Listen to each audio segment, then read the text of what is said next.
this is so exciting for me. We are on the road. We're on the road to victory. We are going to win. We are going to bring people together. We are going to reach across the aisle. We're going to reach out to Republicans. We're going to reach out to Democrats and independents. That's what we do. That's what I do. And it's a lot more fun to do it that way. Let me just talk to you about some of the things that I'm going to fight for in Congress. Overwhelmingly, what I'm going to fight for is finding the center. The first thing I'm going to do when I get there is what I do in Lincoln every day, is I try to find 10 or 15 friends, or 20 friends on either side of the aisle. Maybe we'll go for a jog, whatever works, and we'll try to find that center. With 15, with 20, with 25 people, you can make laws in the United States Congress. They are so divided that with 25 people, you can make laws. We can find solutions and get this country working again, and that's what we're going to do the first day we get there.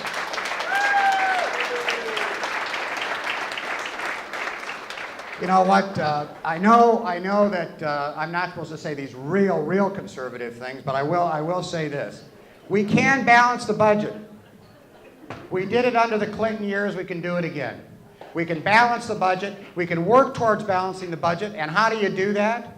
You do that by working across the aisle, working with Republicans and working with Democrats, and you can do it. To say it's impossible is just plain wrong. All right. We will fight for gender equality in the workplace. And today I'm happy to report that LB 485 is on the floor of the legislature. By a vote of 5-3, that we are going to bring that bill out. We're going to pass that bill. No one in this country should be denied a job because of their sexual orientation.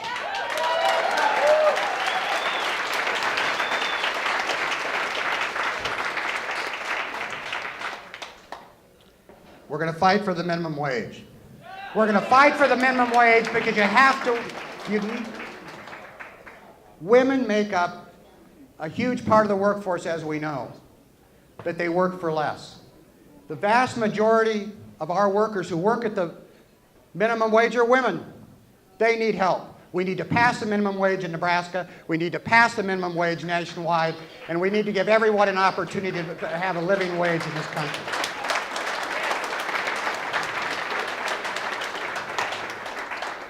You know, we do need to improve the health care system. But I will guarantee you, I will not vote 47 times to repeal a law that is helping 9 million Americans get health care.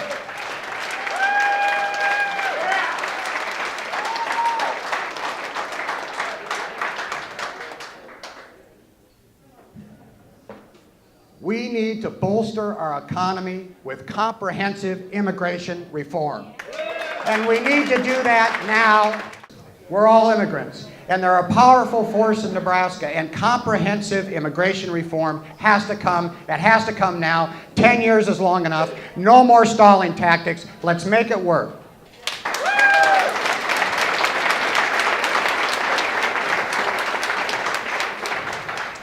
You know, almost half of our criminal justice budget is made up with, by paying for deporting immigrants. Half of our criminal justice budget. It's time to free up dollars for our criminal justice system to go after the bad guys. And it's time to reform our prison system, as we're trying to do in Nebraska, to make sure that nonviolent offenders at least have an opportunity to correct their problems outside of prison and save us money and stop reoffending and make our streets safer.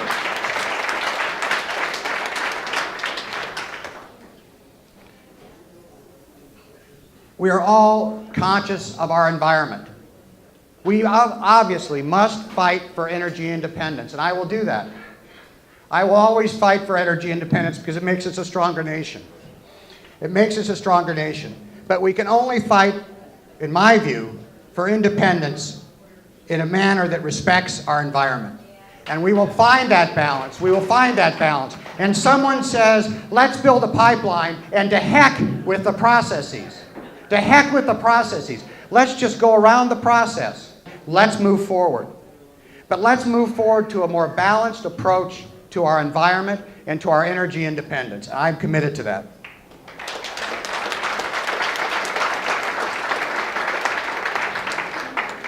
Here are some of the things that I will not do. Here's what I will not do. You can probably guess what one of them is.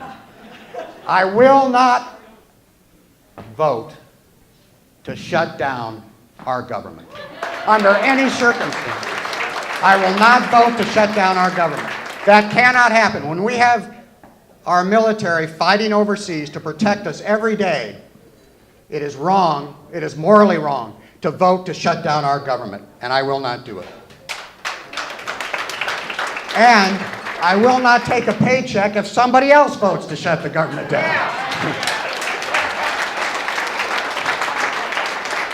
Now, I'm used to paychecks in the Nebraska legislature that are... We do get expenses, though. We do get expenses, but so any raise is a big raise for me. I mean, if they double my salary to $24,000, I'll be happy.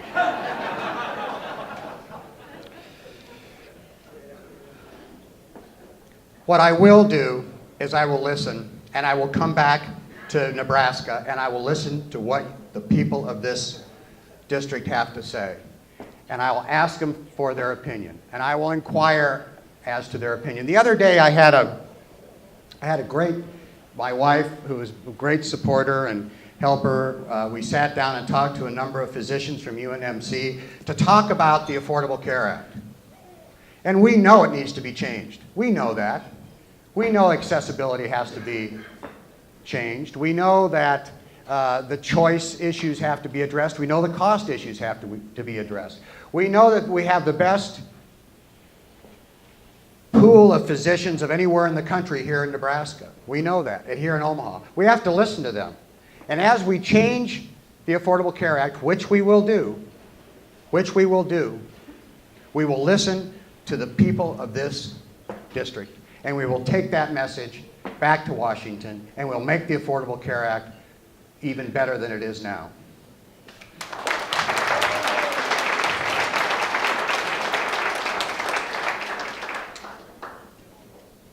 I will never, ever move to the extremes on an issue to the point where we can't find a solution. I have never done it in 16 years. I will never do it now. I will never do it now. Finding a solution does not mean you get everything you want every day. That isn't a solution. If you have 5 priorities and you get 2 of them, and you move the ball ahead by those 2 priorities, then that's good. That's a good thing. If it moves all of us ahead by finding a solution that works, maybe not all the time, but maybe 70% of the time. Those are the kinds of solutions we do in Lincoln. And anybody says, well, you can't do that in Washington, that's a mess. Well, I started my years in public life working for Roman Aruska, actually.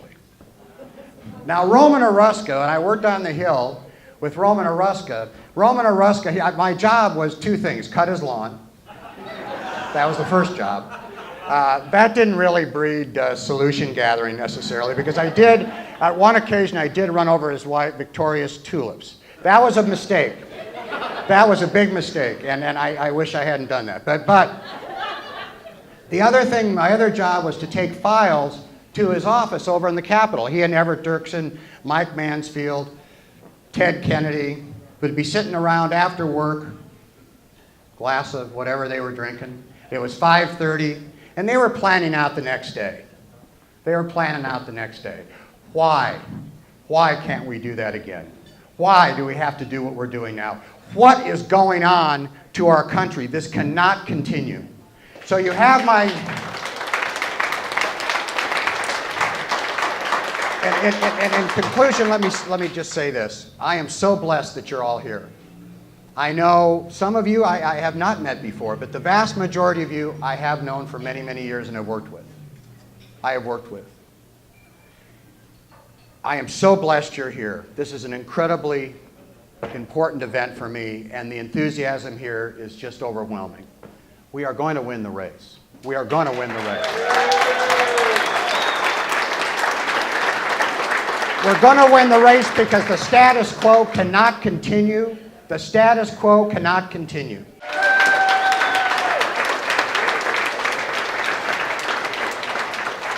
I'm very, very happy to be here. I'm very proud to be running for the United States Congress. We're going to win if we get out there. We need to get the vote out. We're going to work hard. Thank you all very much for coming.